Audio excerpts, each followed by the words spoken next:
கர்நாடகாவில் யாதகிரி தாலுகா சமூக நலத்துறை பெண் அதிகாரி மீது 3 அல்லது 4 மர்ம நபர்கள் கோடாரிகளால் தாக்கிய சம்பவம் அதிர்ச்சியை ஏற்படுத்தியிருக்கிறது. கூடுதல் தகவல்களை செய்தியாளர் ஸ்ரீஹரியிடம் கேட்கலாம். வணக்கம் ஸ்ரீஹரி, விவரங்களை பதிவு செய்யலாம். வணக்கம் சர்மிளா. கர்நாடக மாநிலம் கல்புர்கி மாவட்டத்தில் உள்ள சமூக நலத்துறை அதிகாரியாக பணிபுரிந்து வருபவர் அஞ்சலி, வயது 35. இவரது கணவர் கிரீஷ் என்பவர் கடந்த 2 வருடங்களுக்கு முன்பு மர்ம நபர்களால் கொலை செய்யப்பட்டிருந்தார். அதற்கு பிறகு அந்த பணி இந்த அஞ்சலிக்கு வழங்கப்பட்டது.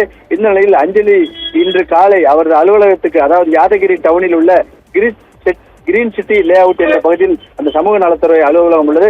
அந்த அலுவலகத்துக்கு தனக்கு சொந்தமான அந்த காரில் சென்று கொண்டிருந்த போது அடையாளம் தெரியாத 4 மர்ம நபர்கள் கோடாரின்னு வந்து அவர் காரை தடுத்து நிறுத்தி அவர் மீது கொடூர தாக்குதல் நடத்தினர்.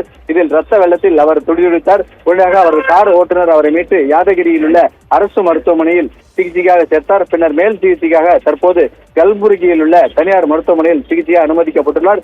ஐசியு பிரிவில் தொடர்ந்து சிகிச்சை பெற்று வருகிறார். இது சம்பந்தமாக யாதகிரி போலீசார் வழக்கு பதிவு செய்து அந்த மர்ம நபர்களை தேடி வருகின்றனர். இவர் இந்த அஞ்சலி என்பவர் கடந்த இந்த வேலை அரசு பணியில் சேருவதற்கு முன்பாக 2 முறை அந்த கல்புர்கி பகுதியில் நகர்மன்ற தலைவராக பதவி வகித்தார் என்பது குறிப்பிடத்தக்கது.